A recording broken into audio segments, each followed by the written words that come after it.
Subject पढ़ा रहा हूँ जो आपको आपके सभी कंपटीशन एग्जाम के लिए हेल्प करने वाली है। और दोस्तों सब बढ़िया, आई होप सब बढ़िया होंगे, पढ़ाई वगैरह काफी अच्छी चल रही होगी। तो दोस्तों हमने वर्बल हिंदी के 3 चैप्टर कंप्लीट कर लिए हैं और चौथा जो चैप्टर पढ़ रहे हैं वो है सिटिंग अरेंजमेंट यानी बैठक व्यवस्था क्रम।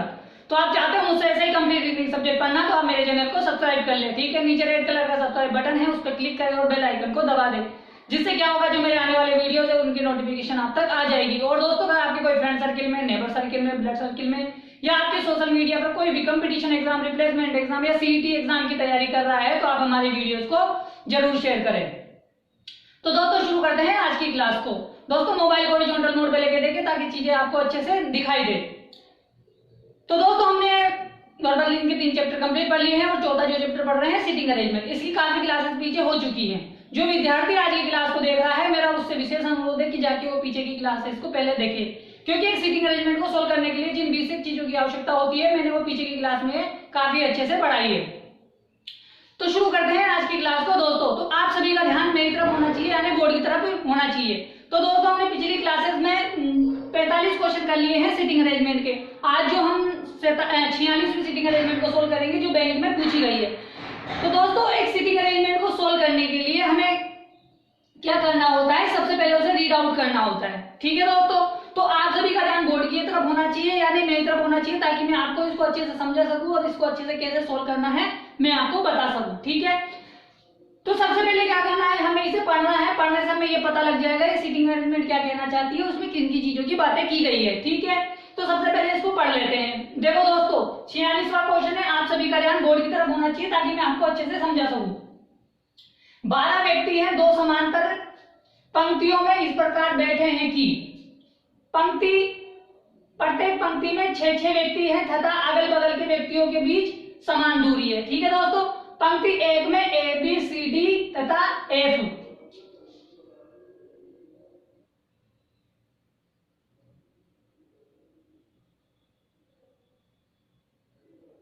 ठीक है दोस्तों, ए बी सी डी ई तथा एफ। पर जरूरी नहीं इसी क्रम में, जैसे दे रखा है इसी क्रम में बैठे हो ऐसा जरूरी नहीं है। और इन सभी का मुख दक्षिण की ओर है, ठीक है दोस्तों। पंक्ति सेकंड में P Q R S T तथा वी जरूरी नहीं इसी क्रम में बैठे हैं और इन सभी का मुख उत्तर की ओर है, ठीक है। अतः बैठने की व्यवस्था के इस प्रकार है कि पंक्ति का एक व्यक्ति दूसरी पंक्ति के ठीक सामने बैठा है, दूसरे पंक्ति के ठीक सामने बैठा है। अब बोल रहा है कि ई के बाएं तीसरा ए है, ठीक है दोस्तों। जिस व्यक्ति का मुख ए की ओर है वह टी के बाएं दूसरा है। टी एवं पी के बीच में 2 व्यक्ति बैठे हैं। सी एवं डी एक दूसरे के अगल बगल में बैठे हैं। सी एवं डी किसी छोर पर नहीं बैठे हैं। बी एवं सी के बीच केवल एक व्यक्ति बैठा है। क्यू के बगल में बैठे व्यक्ति का मुख डी की ओर है। वी पी का निकटतम पड़ोसी नहीं है और एस का मुख ए की ओर नहीं है। तो दोस्तों हमने ये सिटिंग अरेंजमेंट पढ़ी, हमें इससे पता ये लगा कि भाई 12 लोग हैं, 6-6 की पंक्ति में बैठे हैं। पंक्ति फर्स्ट में कौन कौन है और पंक्ति सेकंड में कौन कौन है, फिर उनके बाद में ये कुछ इंफॉर्मेशन दी है, ठीक है। तो अब हमें क्या करना है, एक सिटिंग अरेंजमेंट को सोल्व करना है। तो सिटिंग अरेंजमेंट को सोल्व करने से पहले हम यहाँ से यहाँ तक की चीज को देख लेते हैं कि भाई ये क्या कहना चाह रहा है। देखो दोस्तों पंक्ति 2 पंक्ति है, कौन कौन सी है, एक तो पंक्ति है फर्स्ट और एक पंक्ति है सेकंड, ठीक है। फर्स्ट पंक्ति में कौन कौन बैठा है, देखो फर्स्ट पंक्ति में ए बी सी डी ई और एफ बैठा है, ठीक है दोस्तों। फर्स्ट पंक्ति है जिनमें ये लोग बैठे हैं और इनका मुख किधर है, दक्षिण की तरफ है, ठीक है। एरो से आपको ध्यान रहेगा कि इससे किसकी तरफ है, इनका मुख दक्षिण की तरफ है। पंक्ति सेकंड में कौन कौन बैठा है, P Q R S T और बी और इन सभी का मुख किधर है, उत्तर की तरफ है। तो दोस्तों यहां तक की बात आपको समझ में आ गई होगी कि ये चीज बहुत जरूरी है। पहले आपको ये जानना जरूरी है कि भाई जो बैठे हैं लोग इस प्रकार बैठे हैं कि पंक्ति फर्स्ट में A B C D E F है जिनका मुख दक्षिण की तरफ है। पंक्ति सेकंड में P Q R S T U V है जिनका मुख किधर है, उत्तर की तरफ है। अब देखो अब हमें ये देखना है कि इन सभी का मुख, यानी क्या बोल रहा है कि ये जो लोग बैठे हैं इसी क्रम में बैठे हैं, वो नहीं इस क्रम में नहीं बैठे हैं, ठीक है। इनके बीच में समान दूरी है, अतः बैठने की व्यवस्था के आधार पर एक पंक्ति का एक व्यक्ति दूसरे पंक्ति के व्यक्ति के ठीक सामने बैठा है, ठीक है दोस्तों। तो अब ये इंफॉर्मेशन बोल रहा है, तो हमें अब ये देखना है कि भाई पजल सीटिंग अरेंजमेंट को सोल्व करने के लिए हमें देखना है कि कौन सा सेंटेंस किस सेंटेंस से कनेक्टेड है, यानी हमें उन सेंटेंस को उठाना है जो एक दूसरे से कनेक्टेड होते चले जाएं और हमारी सीटिंग अरेंजमेंट सोल्व हो जाए। देखो दोस्तों, पहले बात हो रही है ई की और ए की पहली लाइन में, और जब मैं आगे चला तो वहां पे बात हो रही है ए की और टी की, फिर उसके आगे चला तो बात हो रही है टी और पी की। तो यहाँ से मुझे ये पता लगा कि जो सीटिंग अरेंजमेंट है पहली लाइन से कनेक्टेड होती चल रही है। ज्यादातर क्या होती है, सीटिंग अरेंजमेंट पहली लाइन से ही कनेक्ट होती है, पर 90% तो पहली लाइन से कनेक्टेड होती है, पर 10% ऐसी होती है जो सेकंड लाइन या थर्ड लाइन से कनेक्टेड मिलती है, ठीक है ना। लेकिन ये तो फर्स्ट लाइन से कनेक्टेड है। अब मैंने आपको हमेशा बताया है कि जब भी फर्स्ट सिंगल रो हो डबल रो हो तो जैसे जैसे इंफॉर्मेशन देगा हम उनको वैसे बिठाएंगे। हम पहले 12 लोगों को नहीं बिठाएंगे, क्यों? क्योंकि उनसे हमें परेशानी हो सकती है। अब देखो, अब हम सोल्व करने जा रहे हैं, आप सभी का ध्यान बोर्ड की तरफ होना चाहिए ताकि मैं आपको अच्छे से धीरे धीरे समझा सकूं। देखो, ये बोल रहा है कि ए के बाएं तीसरे स्थान पर ए है। अब मुझे बताओ कि ई कहाँ है? ई यहाँ है, ई का मुख दक्षिण की तरफ है, तो मैंने ई को यहाँ ले लिया, ठीक है। ई का मुख किधर है? दक्षिण की तरफ है। अब मुझे बताइए, जब ई का मुख दक्षिण की तरफ है तो ई का बायां कौन सा होगा, दायां कौन सा होगा? जब ई का मुख दक्षिण की तरफ है और जब इसके सामने कोई व्यक्ति बैठा होगा तो उसका मुख किधर होगा? उत्तर की तरफ होगा। तो यानी इसके लिए तो राइट वाला ये है नीचे वाले के लिए, और ऊपर वाले के लिए लेफ्ट ये है। तो यानी इससे ये पता लगा कि नीचे जो बैठे हैं उनके राइट अपना वाला मान के करना है और ऊपर वाले का राइट लेफ्ट मान के करना है। यानी नीचे राइट का राइट, ऊपर राइट का लेफ्ट होता है, ठीक है ना। अब देखो, इसका मुख किधर है? दक्षिण की तरफ है। जब इसका मुख दक्षिण की तरफ है तो इसका लेफ्ट इधर वाला हो जाएगा। आप सोच के देखो कि जब ये इधर था तो ये राइट था, जब ऊपर बैठेगा इधर मुंह हो जाएगा तो इसका राइट कौन सा? ये वाला हो जाएगा, इसका लेफ्ट ये वाला हो जाएगा। अब देखो क्या बोला है कि ई के बाएं तीसरा ए है। तो दोस्तों ई के बाएं तीसरा 1 2 और 3, ई के बाएं तीसरा कौन बैठा है? ए बैठा है। यहां तक दोस्तों आपको समझ में आ गई होगी बात कि मैंने क्या समझाया है आपको। मैंने सिर्फ इतना सा कहा है कि ई के बाएं ए इधर बैठेगा। क्यों? क्योंकि ई का मुख दक्षिण में है, ठीक है। अगर यही बात वो यहां से होती उत्तर से तो ई अगर इधर बैठता तो वो इधर चला जाता ए। मगर बात क्या बोली है कि पंक्ति ए में A B C D E F बैठे जिनका मुख दक्षिण की तरफ है, इसलिए ए के बाएं तीसरे स्थान पर ई बैठेगा। अब बाएं तीसरा देखो, 1 स्थान 2 स्थान 3 स्थान, ठीक है। यहां तक बात समझ में आ गई होगी। इसको मैं मिटा रहा हूं, सिर्फ आपको समझाने के लिए था। ई के बाएं तीसरे स्थान पर के बैठ गया है कौन? ए। अब आगे से रिलेटेड क्या बात बोल रही है? जिस व्यक्ति का मुख ए की तरफ है, भाई एक की तरफ किस व्यक्ति का मुख होगा? जो यहाँ पे बैठेगा, ठीक है। जिस व्यक्ति का मुख, तो दोस्तों समझ में आ रहा है ना कि ए के सामने जो बैठा है, जिस व्यक्ति का मुख ए की ओर है, यानी ए की तरफ जिस व्यक्ति का मुख है वह टी के बाएं दूसरा है। अब ये टी के बाएं दूसरा कहाँ होगा? देखो टी कहाँ बैठा है? नीचे की तरफ बैठा है ना, उत्तर की तरफ। तो टी नीचे बैठेगा तो टी के बाएं बिठा दूं मैं, तो ये दूसरा कब होगा? पहला स्थान, दूसरा स्थान, ठीक है, और ये तीसरा स्थान। अगर मैं टी को यहां बिठा दूं तो टी के बाएं दूसरे स्थान पे कौन बैठेगा? ये व्यक्ति बैठेगा। पता नहीं कौन है, मगर इसका मुख क्या बोला गया है कि ए की तरफ है। तो यहां तक दोस्तों आपको समझ में आई होगी बात कि ए के बाएं तीसरे स्थान पर ए है। जिस व्यक्ति का मुख ए की ओर है, इस व्यक्ति का वो क्या है? टी के बाएं दूसरा है। अब टी का बायां कौन सा वाला होगा? इधर वाला, क्योंकि ये उत्तर की तरफ देख रहा है तो इसका राइट ये वाला होगा, इसका लेफ्ट ये वाला होगा। तो यहां तक दोस्तों आपको कोई कंफ्यूजन नहीं होगी, ठीक है। आई होप समझ में आ गया होगा जहां तक। अब आगे चलो। अब देखो 1 2 3 4, इसको इसके साथ जोड़ेंगे 5 6, तो यानी हम यहाँ से क्या कर सकते हैं? 6 लोगों को बिठा सकते हैं। देखो मैंने क्या किया, इसके सामने इसे बिठाया, इसके सामने इसे बैठाया, एक के सामने ये व्यक्ति बैठा हुआ था, बाकी जो ये लोग हैं इसके सामने बिठा देंगे, ठीक है। तो दोस्तों आपको पता लग गया कि भाई जो 12 लोग हैं उन लोगों में कैसे बैठेंगे? वो ऐसे बैठेंगे, पर 3 लोग तो इस ऐसे बिठाने के बाद हमें एडजस्ट करना पड़ेगा कि 12 लोगों को हम कैसे बिठाएं। तो हमने पहले क्या किया, ई के बाएं तीसरे स्थान पे ए को लिया, ए के सामने जिस व्यक्ति का मुख है वो टी के बाएं दूसरे स्थान पर है।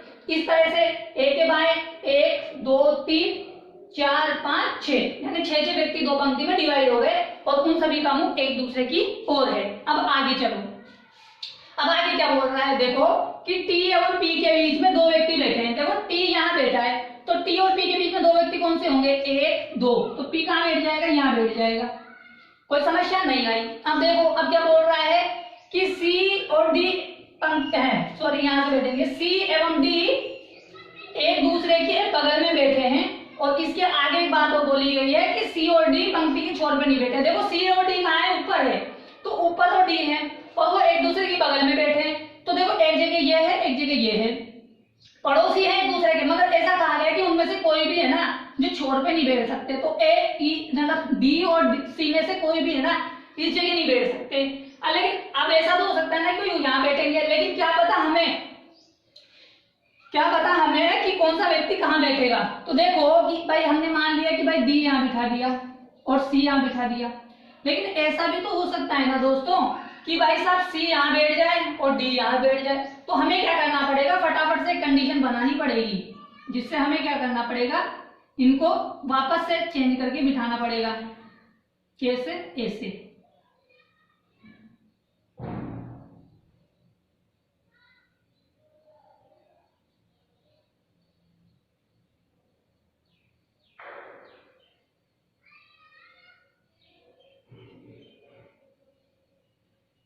ठीक है दोस्तों, ये क्यों किया गया, क्योंकि यहाँ पे ये बोला गया है कि सी और डी एक दूसरे के बगल में तो बैठे हैं, पर जरूरी नहीं है कि भाई इधर डी बैठे या इधर सी बैठे, इधर डी बैठे या इधर सी बैठे, पड़ोसी तो है, पर ये नहीं पता कि भाई इधर कौन बैठेगा इधर कौन बैठेगा। तो हमने क्या किया, फटाफट से दो कंडीशन मान ली। एक कंडीशन में हमने सी को इधर बैठा दिया, एक कंडीशन में डी को इधर बिठा दिया, यानी हमने एक में डी को पहले ले लिया, एक में सी को पहले ले लिया, फिर सी को सेकंड लिया और सेकंड को डी को सेकंड ले लिया। ठीक है, तो अब देखो, अब आगे की इंफॉर्मेशन को देखते हैं। अब इनमें से क्या होगा, एक कंडीशन गलत हो जाएगी, एक कंडीशन सही हो जाएगी। ठीक है, अब देखो अब आगे क्या बात बोल रहा है कि बी एवं सी के बीच में केवल एक व्यक्ति बैठा है। देखो दोस्तों यहाँ पे है सी और यहाँ पे दो जगह खाली है, तो अगर मैं बी को यहाँ बिठा दूं तो बी और सी के बीच में एक व्यक्ति हो जाएगा, कौन, ए। ठीक है, समझ में आया। अब देखो सी बैठा है यहाँ, अब खाली जगह है यहाँ, अगर मैं यहाँ पे किसको बिठा दूं, बी को, अब मैं यहाँ पे बी को बिठा दूं तो मुझे बताओ बी के बीच में और सी के बीच में कितने लोग आ गए, बी के और सी के बीच में दो लोग आ गए, जबकि बोल रहा है कि बी एवं सी के बीच में केवल एक व्यक्ति होना चाहिए। हमने ऊपर के कंडीशन में देखा तो वहां पे तो एक व्यक्ति आ गया, पर यहाँ पे दो व्यक्ति आ गए। जब यहाँ दो व्यक्ति आ गए तो ये कंडीशन गलत हो गई और ये कंडीशन गलत हो गई तो ये कंडीशन सही हो गई। ठीक है, तो अब ये कंडीशन गलत हो गई है और ये कंडीशन सही है। अब देखो ऊपर 5 लोग आ चुके हैं, बचा हुआ व्यक्ति यहाँ बैठ जाएगा। देखो ए बी सी डी ई और एफ, जो बचा होगा वो स्थान किसका होता है, जो व्यक्ति नहीं पूछा गया अभी तक, उसके बारे में कोई चर्चा नहीं करी गई है, वो ऑटोमेटिक से उस जगह में आ जाएगा। ठीक है, तो देखो ऊपर 6 लोग बैठ चुके हैं, नीचे 2 लोग बैठे हैं, अब 4 लोगों को बिठाना है। अब देखो कैसे बिठाना है, क्यू के बगल में बैठे व्यक्ति का मुंह डी की ओर है। अब देखो डी कहाँ है, यहाँ है, तो क्यू के बगल में बैठे तो उसके बगल वाले व्यक्ति का मुंह डी की ओर है। मैंने यहाँ पे क्यू को बिठा दिया, तो क्यू के बगल में जो व्यक्ति बैठा है, पता नहीं कौन बैठा है, क्यू के बगल में कोई व्यक्ति बैठा है जिसका मुख किधर है, डी की ओर है, तो इसका मुख डी की ओर हो गया। ठीक है, आगे देखो आगे क्या बोल रहा है कि V P का निकटतम पड़ोसी नहीं है। देखो V है ना, P का निकटतम पड़ोसी नहीं है, यानी V यहाँ नहीं आ सकता, यहाँ नहीं आ सकता, तो V कहाँ आ सकता है, यहाँ आ सकता है। क्यों, क्योंकि जो V है जो P का निकटतम पड़ोसी नहीं है। अब देखो कि S का मुख एक ही ओर नहीं है। देखो S का मुख एक ही ओर नहीं है, यानी S यहाँ बैठेगा तो उसकी मुख S की तरफ नहीं होना चाहिए, मतलब A का मुख S की तरफ नहीं होना चाहिए। तो हम ऐसा करते हैं कि भाई यहाँ बिठा देते हैं S का मुख A की तरफ नहीं आएगा। अब जो बचा हुआ व्यक्ति है वो कहाँ आ जाएगा, यहाँ पे आ जाएगा। बचा हुआ व्यक्ति कौन है, Q है, तो Q का मुख एक ही ओर हो जाएगा। तो दोस्तों आई होप आपको ये सीटिंग अरेंजमेंट समझ में आई होगी कि किस प्रकार इनको बिठाया गया है। तो आपको ये समझ में आ गई कि किस प्रकार से लोगों को बिठाया गया है। अगर ये आपको समझ में आ गई है तो अब आपकी स्क्रीन पे क्वेश्चन आने वाले हैं जिनका आपको आंसर देना है। ठीक है दोस्तों, तो आप लोग तैयार हैं क्वेश्चनों के आंसर देने के लिए। ये सीटिंग अरेंजमेंट रेंज में पूछी गई है, इसका डायग्राम ऐसे बनेगा। ठीक है, और ये गलत वाला बनेगा, तो गलत वाला गलत हो गया और सही वाला सही चल रहा है, ठीक है ना। तो हम अब क्वेश्चन करेंगे इसके बेस पे।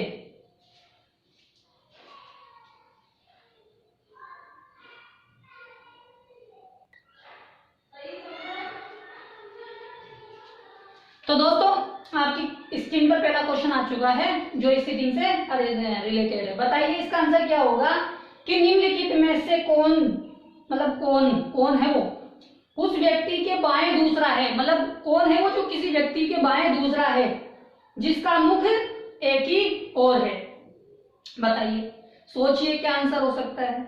देखो इसने बोला कि निम्नलिखित में से कौन है, कौन उस व्यक्ति के दाएं दूसरे स्थान पर बैठा है जिसका मुख आर की ओर है। अब देखो आर कहाँ है, यहाँ है,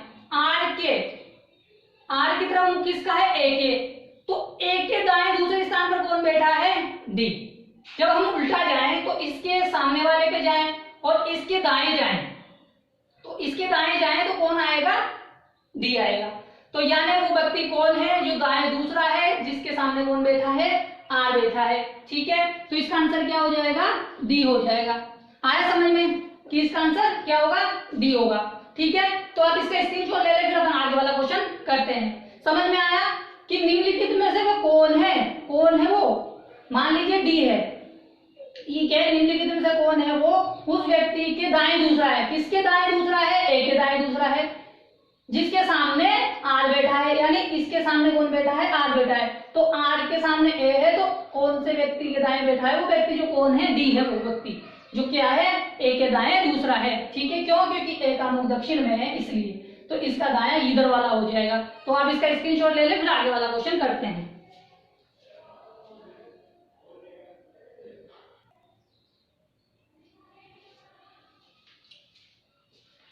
तो दोस्तों सेकंड क्वेश्चन आपके सामने है, इसका आंसर दीजिए कि बी के संदर्भ में निम्नलिखित में से कौन सा कथन सत्य है। बताइए कि बी के संदर्भ में कौन सा कथन सत्य है। बताइए कि सी के बाएं दूसरा बी है क्या।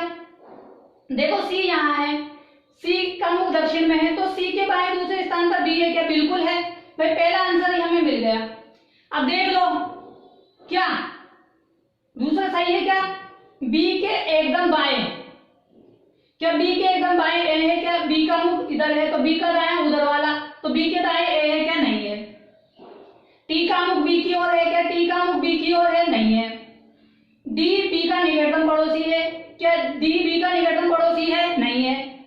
देखो एस के निकटतम पड़ोसी, एस का निकटतम पड़ोसी क्या है, पी है और क्यू है, क्या पी या क्यू का मुख पी की तरफ है, नहीं है। तो इसका मतलब क्या हो गया, हमारा आंसर कौन सा हो गया, पहला वाला हो गया, यानी सी के बाएं दूसरे स्थान पर बी है, ठीक है। आप स्क्रीनशॉट ले लो, फिर आगे वाला क्वेश्चन करते हैं, ठीक है ना। आप स्क्रीनशॉट ले लो, ठीक है दोस्तों, स्क्रीनशॉट ले लो आप।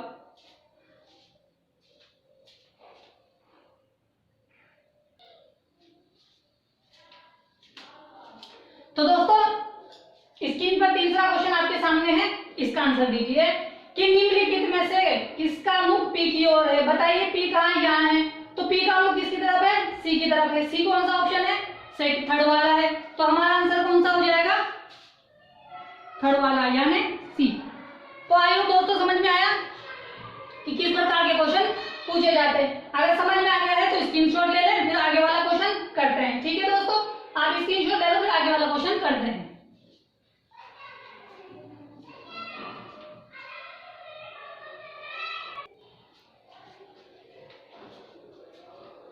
तो दोस्तों चौथा क्वेश्चन आपके सामने है, इसका आंसर दीजिए, ठीक है, कि निम्नलिखित में से किन टी तथा आर के ठीक बीच में बैठा है। बताइए निम्नलिखित में से किन, यानी टी तथा आर के ठीक बीच में बैठा है, बताइए कौन है वो। बताइए निम्नलिखित में से कौन, ठीक है, इसको कौन कर लो ताकि सही आ जाएगा आपको समझ में।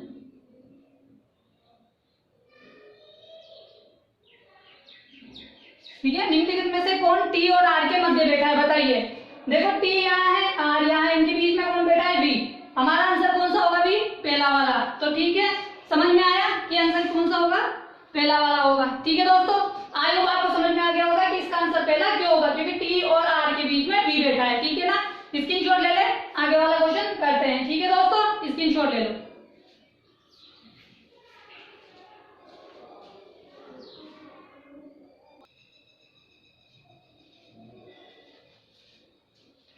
तो दोस्तों ये पांचवा क्वेश्चन है जो इस सीटिंग अरेंजमेंट से रिलेटेड है, जो एग्जाम में पूछा गया है। बताइए इसका आंसर क्या होगा कि निम्नलिखित 5 में से 4 बैठने के क्रम के अनुसार एक निश्चित प्रकार से एक समान है तथा वे एक अपना समूह बनाते हैं।